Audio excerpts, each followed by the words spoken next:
Ladies and gentlemen, hello, and welcome to Nerdy for 30, the podcast where we talk about nerdy-ish things for 30-ish minutes. My name is Kevin Bauer. I'm joined, as always, by my co-host, comedian Tim Keck, and today we are going to be talking about Ant-Man and the Wasp, Quantumania. Now, I didn't like it. I was very disappointed by this movie. I should give the qualifier. I wasn't very disappointed by this movie because this is the lowest expectation I have ever had for a Marvel movie going into it. I've been burned by everything since Doctor Strange. And at this point, it's like, you know what? It would be the definition of insanity for me to expect that this movie would be the one that changes things up. I didn't like either previous Ant-Man movie very much. Tim, where did you stand? Are you about the same as me? What were your expectations coming in? Where do I stand? I mean, I stan Ant-Man. I think he's great. I've been liking these Marvel things. Everybody's shitting on Thor. I thought it was fun. Doctor Strange, oh, that sucks. I thought it was fun. Ant-Man 1, fun. Ant-Man 2, fun. Ant-Man 3, not good, but still, I had some fun. I had fun. I had some fun in it, but it was like a bad movie. The Ant-Man, cool. I love Ant-Man. Like the imaging, like the graphics, the way everything looked, awesome. Kang, the acting, with the exception of a couple of people, was pretty awesome. And Paul Rudd, Scott Lang, still an incredibly likable character. Yeah. I wanted to really like this. And this was like one of the most frustrating, like sitting there, I was just thinking like, why didn't they just make a good movie? And that was the first thing you said to me. Question. Why didn't they just make a good? It's like everything was there for them to have a good movie. And they made choices in like editing and the script and some of the directing, I think, the directing of some of these actors that was really bad. And they could have just not done those things. And I think this would have been a good movie. I want to hear your Fantastic Four spiel, because I think it explains a lot of necessarily the Ant-Man family being involved in this at all. But these are all, it was like movie making mistakes as opposed to like idea mistakes, or it was the execution. The execution of this was bad. I think this could have been good, and it wasn't. And it's in a way that is more confounding than most of the movies we talk about here that we don't enjoy. Interesting. Yeah. I mean, I'm with you on pretty much all that. I had fun at times, and I should say that I do love Ant-Man, the character. I adore Ant-Man when he's in the Russo brothers' hands, but I think I just really don't fuck with Peyton Reed's sense of humor. I think that's the thing. And I think that sense of humor led Peyton Reed down some dark paths here, where we spent a lot of time with things that we didn't need to see. But speaking of those things that we didn't need to see, the Fantastic Four spiel that you just brought up. So apparently, Peyton Reed was one of the people who was in the conversation to make the original Fantastic Four movie in like 2005. I say the original, I'm ignoring the one in the 90s that got like locked away in a vault.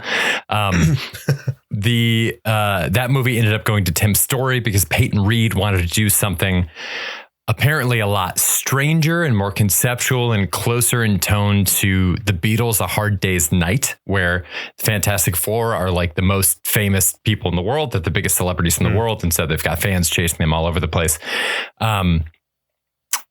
His script for that didn't end up going anywhere. And then when they decided to do this movie in the quantum realm, Peyton Reed ended up using a lot of the ideas from his original Fantastic Four script for this movie. So I think if you follow the Fantastic Four comics at all or have any history there, there's a pretty clear parallel between what we saw with this version of the quantum realm, which is always shifting. It's never consistent from movie to movie. And what I think was probably supposed to be the negative zone in the Fantastic Four. So they ended up going to the quantum realm in this movie. I think it was probably just the negative zone in the original pitch. I think he also mentioned, I mean, it's a negative zone movie. The Fantastic Four have a villain called Annihilus that lives in the negative zone. I think there's a pretty great chance that Annihilus was the big bad of that original Fantastic Four movie.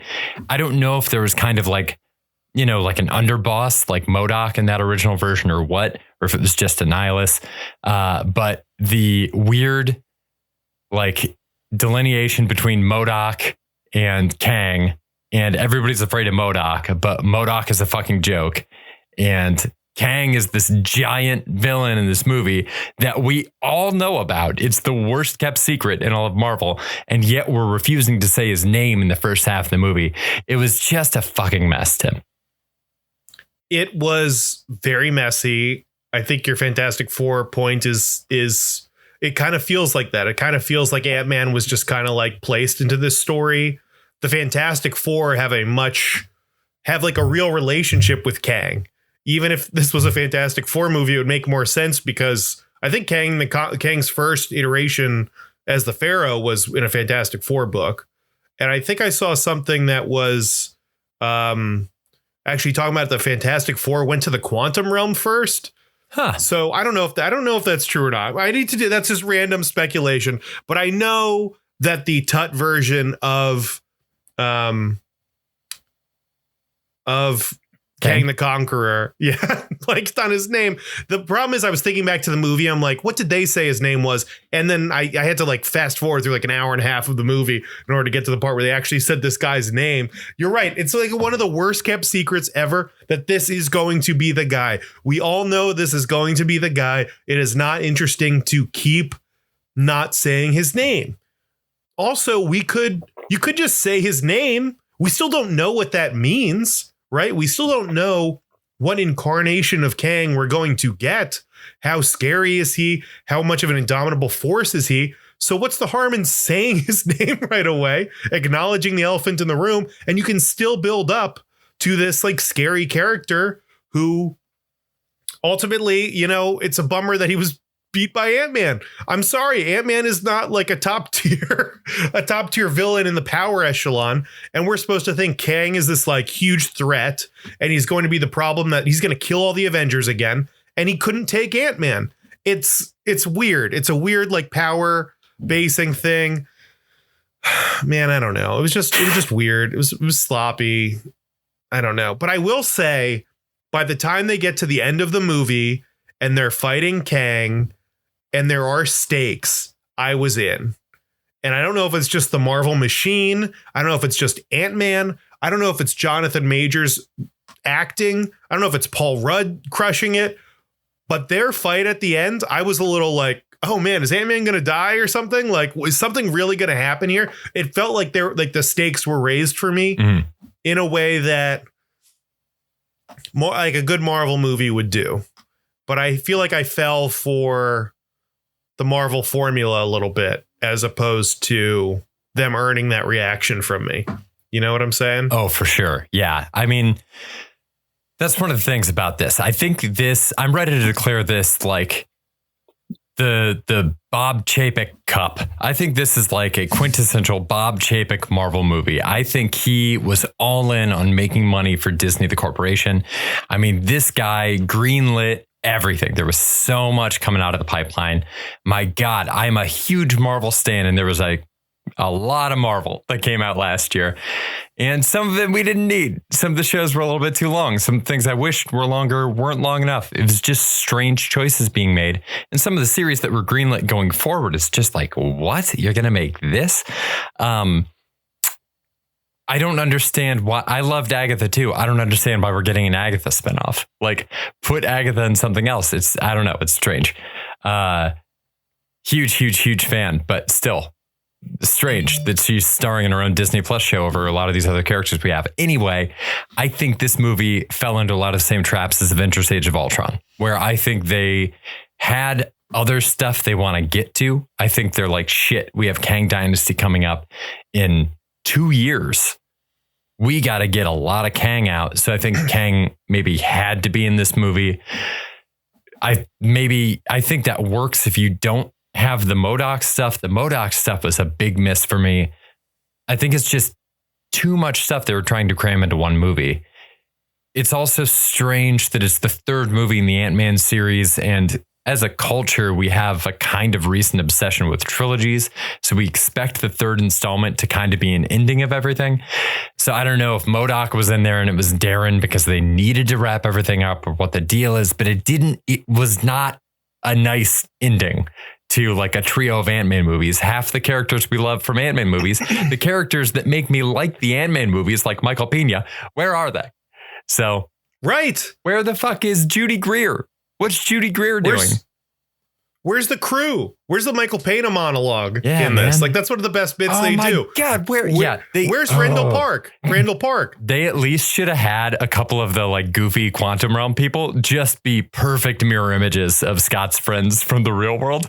And then have him do a bit where it's like, man, this is weird. You remind me so much of someone I know. And you get like Michael Pena voicing a little alien guy doing the same thing. It'd be great. Yeah, it didn't feel like an Ant-Man movie. It felt like a cool Marvel movie. Like, this is what comic books look like, but it didn't feel like an Ant-Man thing. I mean, basically he's just been like in San Francisco doing a heist and then like kind of another heist. Like, he's just been like a small time local guy, and he's had all of his friends are like human beings who are just like fellow scammers and quote unquote lowlives, and it's fun. I mean, his character's evolved. All of a sudden, he's like a super scientist. His daughter is already somehow a super scientist. I don't think that was ever his bag. I don't think Scott Lang is necessarily a scientist. I don't think he's necessarily somebody as a character that is a genius in the way of, I'm going to invent a new formula that like battles these ants. Yeah. I think he's creative. And he could probably come up with new ways to use these things. He's, ballsy and adventurous. It just doesn't seem like this necessarily fit with Paul Rudd's Scott Lang at all. I think the family dynamic is interesting. And it seems like that's the way they've kind of chosen to evolve the character, which I don't necessarily love. But it kind of opens with the quote unquote Ant-Man family, which is very interesting.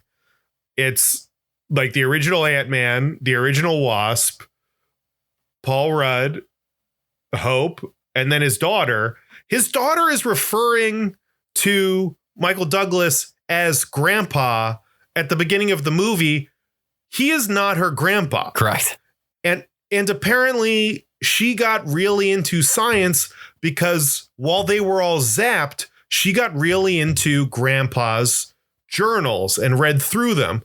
So everyone in this family, except for Cassandra Lang, disappeared during the snap. As of the second movie, she must. So they're implying that by the end of the second Ant-Man movie, she had such a close, intimate relationship with Hank Pym that she considered him a grandfather figure and had access to his home when he was snapped to get into his diaries. And she felt close enough to him to read said diaries. Right. And she's like 10. And this also isn't the same actor. Right. Correct. Right. So it's not even the same person who had this experience, like literally it is not the same person who should have done this. Right. So, yeah, and she was 10, like already the setup makes no sense. And part of me respects it because it's like, sure, just get to the good stuff. But Cassandra Lang is just like a huge problem in this. She's bad. And I like Catherine Newton. She's just weird. It doesn't make any sense. She knows things she shouldn't know. Their relationship is just like assumed. And she gave some of the worst monologues. And I don't even think it's her fault. Like somebody behind the camera was like, yes, deliver this like you're waving a wand over the Disney logo in like the 90s. You know what I'm saying? Like every time she talked, it sounded like she was doing the Mickey Mouse ears with that light up wand and was like following her around. Oh my it made God. No sense.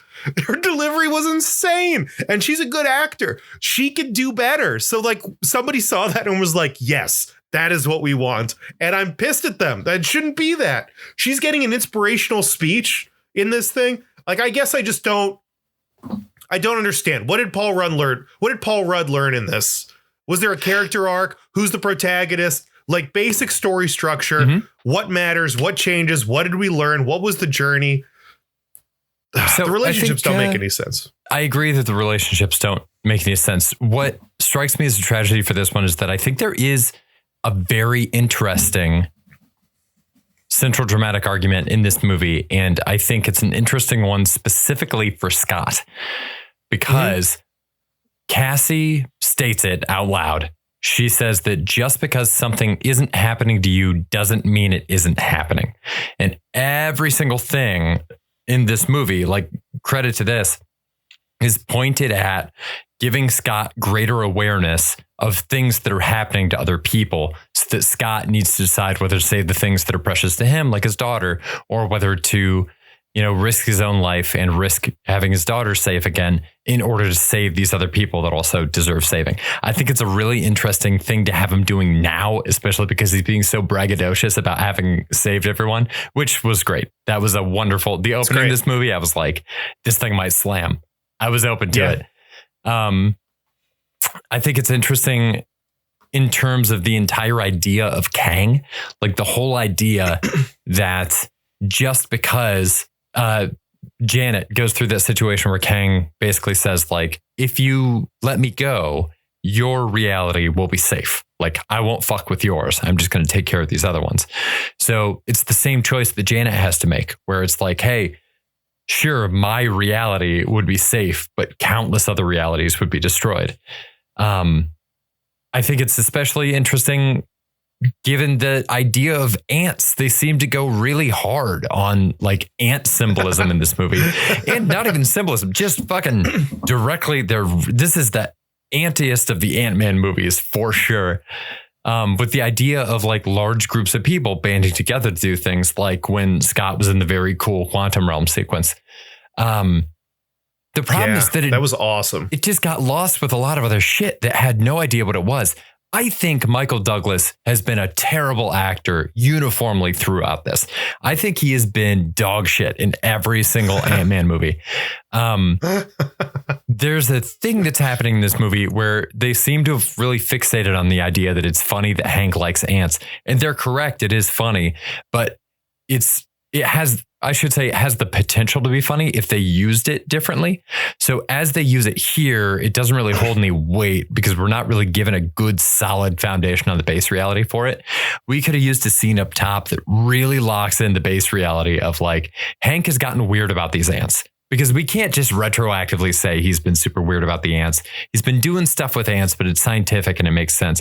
We need something to ground that in the beginning of this movie. Like, Hank has gotten really into ants, and like, we know he was into ants before, but he has gotten very into ants.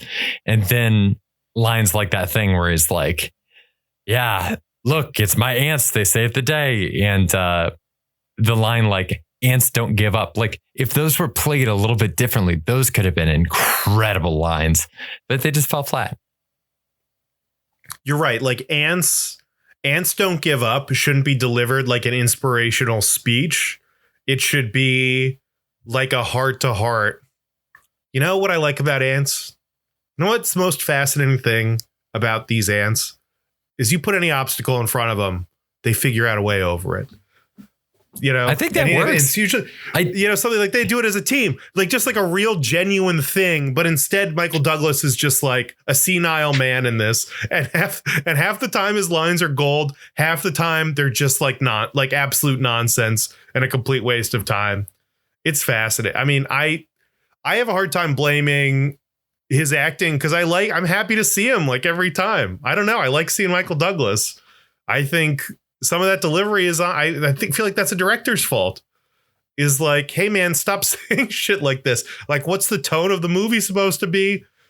I don't know. Maybe it is Michael Douglas's fault, but somebody doesn't really understand what his character should be doing. But that's the thing. I think Peyton Reed, I think his tone that he goes for in these movies, I just disagree with it. It's just not for me. Yeah. Like, it's something that we've talked about with James Gunn before too, where like, I think James Gunn is by and large incredible, but he definitely has a tendency to like overindulge in his sense of humor sometimes. And when he does it, it just it loses me. It gets a little too wacky. And Peyton Reed like starts in that level of wacky.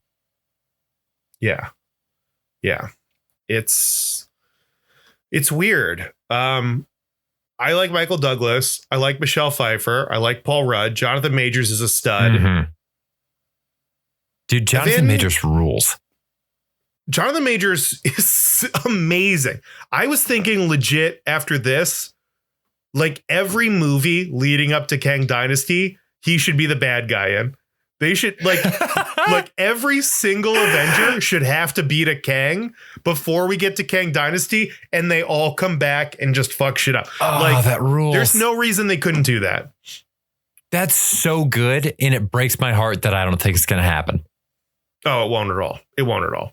I mean, maybe Fantastic Four will get like the Tut version of him. I heard that. That's like a rumor I heard. Huh. Because that was like their initial encounter with him. But there's all these different versions of Kang, so he could have different interactions with different people. I mean, we have to see Jonathan Majors again before Kang Secret Wars. Mm-hmm. It sounds like he's going to be in Loki, but he'll be in another Marvel movie before then. At least one, probably a couple. And I think that's great. He's a star. If anybody survives... Oh, sorry. No, what were you going to say? Yeah, I was just going to say, if anybody survives the Guardians of the Galaxy 3... I could see there being a post-credit scene with Kang there. Yeah. That is a discussion I want to have too, like a greater Marvel discussion. Going in, we were talking about, I think you were saying like Ant-Man dies for sure, right? Were you on that bandwagon? I was completely on the bandwagon. I don't think they are going to be killing anybody in these movies. I think they'll save it for a major event. I don't think anyone's solo movie is going to end with them dying. I think they'd rather write these guys off as opposed to shutting the door completely. Right? They killed off, Robert Downey Jr. because he was done. Mm-hmm. They killed off Chris Evans because he was done. They killed off Scarlett Johansson because she got married to Colin Jost and just became like insufferable. Yeah. So those were all decisions like out of their hands, right? But anyone else, Paul Rudd, he can just disappear for a decade and then show up as Ant-Man again. And it would be great. And I guess in theory, Robert Downey Jr. could do it too. Chris Evans could do it too. But I think it's okay for these guys to exist in the background, right? It's okay for Clint Barton to be alive and in the world while like the new Hawkeye character exists and is working on stuff, I think they can transition away from some of these guys without, I don't think death is the only way to write people out of stuff. I think there's a lot of different versions of this, Mm-hmm. What do you think? Do you think that's crazy? You seem real on the death train. Is it just like is it something you want to see? Or is it something you actually think is going to happen? It's not necessarily something I want to see because I think in a narrative sense, it would get stale pretty quick. If every third movie had somebody dying, it's like, okay, well, this kind of sucks. Yeah. I do think that they won't be very afraid of it because I think the worst kept secret in the world is that Secret Wars is just going to have Robert Downey Jr. and Chris Evans in it. Like, there's no way. It's like, I mean, knock on wood, if both of them are still alive when they're filming Secret Wars, there's a 0% chance they won't be in that movie. They're filming Secret Wars in like a few years, right? Yeah. Hey, man, crazier shit happens. Knock on wood. I feel like a few years out, like we can't do that. I think that's like way too soon to be like knock on wood. I hope they're still around in like 4 years. They're like Chris Evans was like people's sexiest man like a year ago. Like, and now you're like, I hope he makes it. Yeah, he makes dude. it to Secret Wars. Hey. I don't know, dude. I hope we make it to like the next month of podcasts then. Knock on wood. Me too, man. Knock on wood right now. All cheers to that. You never know. I don't think it's going to happen. I saw something today that was pretty much like Robert Downey Jr.'s not back. He won't do it. He 100% will be back if he is alive. He had as good of an ending as possible. Yeah. Captain America had as good an ending as possible. Yeah. I think it would take a lot to convince them that they should come back and it wouldn't hurt they have the perfect legacy right now, So why would they come back? Why would Robert Downey Jr. come back? Also, if he comes back, isn't he just going to overshadow these new stars that they're trying to build. That is my argument for why it won't happen. Is just that it feels like a crutch, especially at that point, depending on how the next year goes. We might be in a zone where people are like, Marvel officially in the ground. And to bring them back then would look like they're just kind of giving in to pressure and being weak instead of honoring the source material that it's coming from. My argument for why it will happen is cameos. I think it would maybe be a cameo of like a variant of them. Maybe it would just be a bit. Like maybe we would get like Werewolf Captain America or like Robert Downey Jr. as a live action zombie Iron Man or that is, of all the flubs I've had on this show, that might be the weirdest vocal flub that I've ever had. I think it would have to be so big and so special, and you'd really have to convince the actors to do it. And I don't see it happening. I think it's impossible. I don't think it's going to happen. I do want to also ask, do you think that Marvel is on the downhill? It feels like everyone's like, the last phase sucked. It's all trash. Marvel is trash. Before this, it was nothing but bangers. It was always great. It built to Endgame. And I think Endgame has caused everyone to get into some revisionist history where they think everything Marvel's ever done has been perfect. Yeah. And that is 100% not the case. Maybe it's a different pod where we go through all these Marvel movies and figure that out. But there were definitely swings and misses that Marvel had. There were definitely characters that, I mean, I don't even know. So we brought up the first Captain America movie, right? That's a character that's beloved, that people like built to one of the biggest moments in the MCU. And probably one of the biggest pops in cinematic history is Captain America picking up the hammer. And that first movie, I think, just did okay.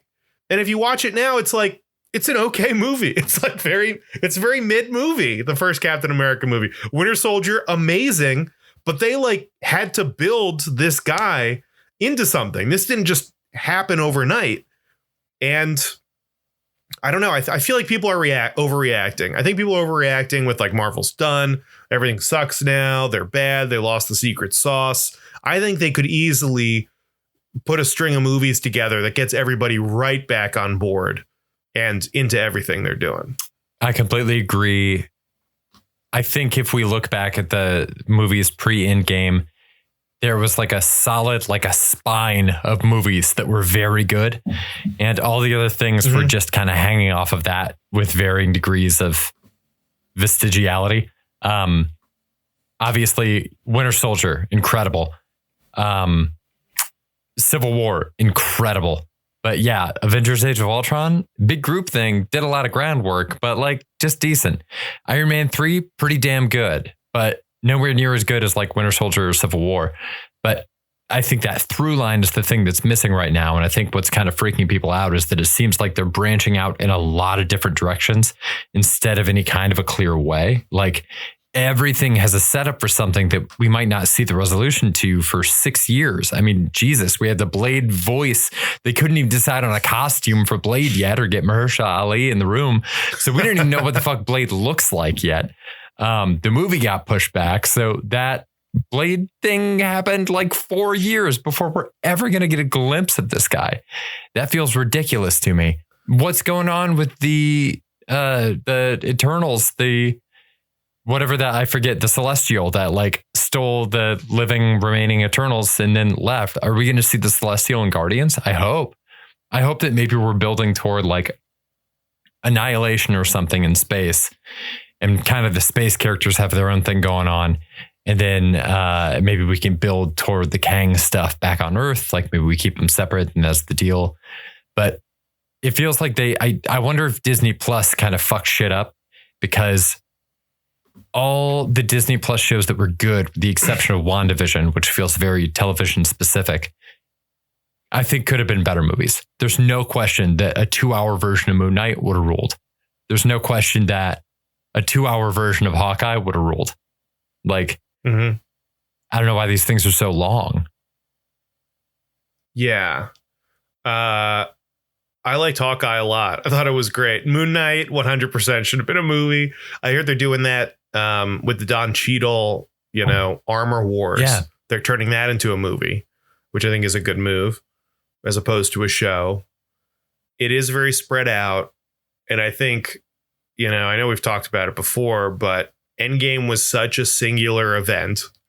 There was nothing like Endgame in the history of cinema before. I don't think it's replicable.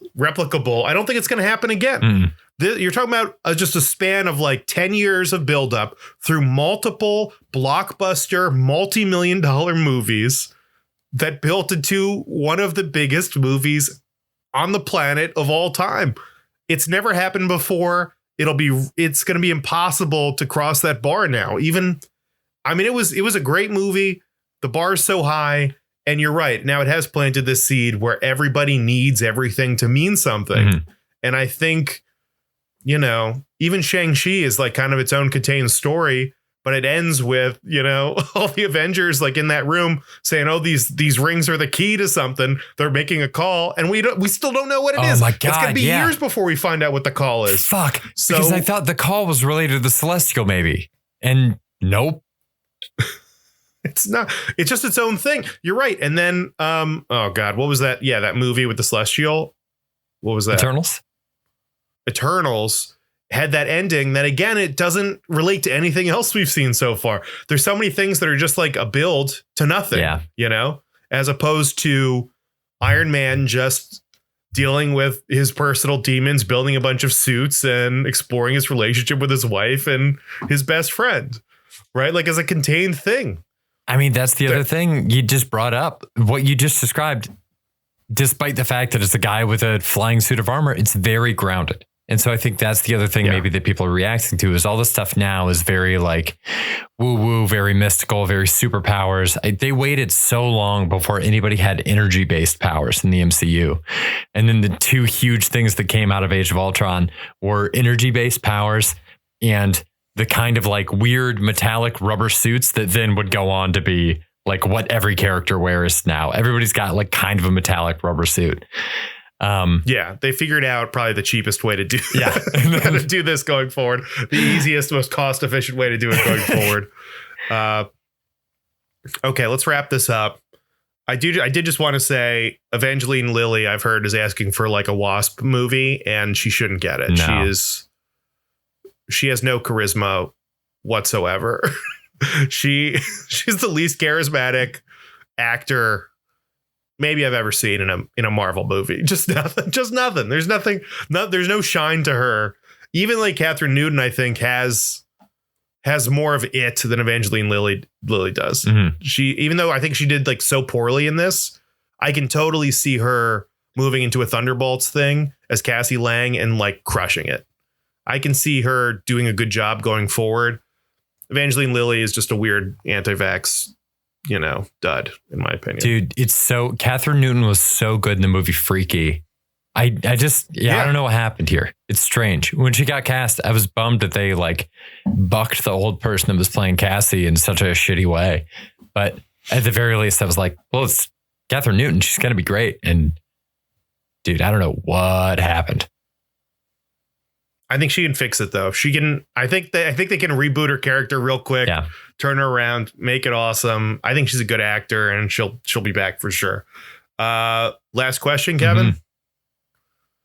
Is Ant-Man Quantumania better or worse than Megan? Worse than Megan.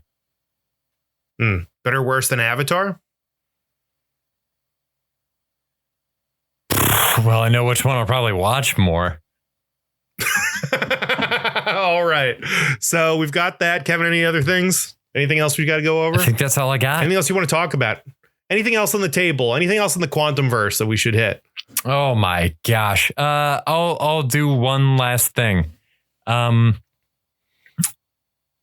think that the CGI in M.O.D.O.K was bad. And I think that we need to all take a year, #take a year, and whatever projects are in the pipeline right now, give everyone another year to work on them, maybe, or even like 6 months and get a 6-month head start on whatever you're working on next.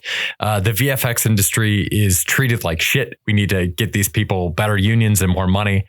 We need to stop exploiting this labor. And also,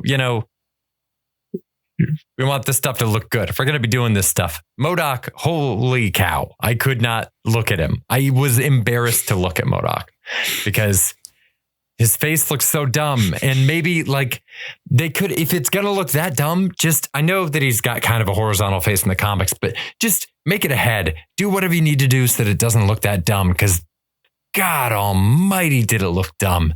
Not fun dumb. It looked like a bad filter. Yeah, man. Oh, it did. It looked like a Snapchat stupid filter, Tim. Yeah. Yeah. It was weak. A Snapchat I don't want. Yeah. Yeah. Yeah. Don't snap me back. Don't snap. I don't know. What do kids say? What's what do the kids say for Snapchat? Don't snap me back, mid. Don't snap me back. No cap, no snap. Cap. No cap, no snap. All right. This has been Nerdy for 30. Thank you so much for tuning in, everybody. If you disagree, send us an email. Let us know. nerdy430@gmail.com. Check us out on Instagram. We post occasionally.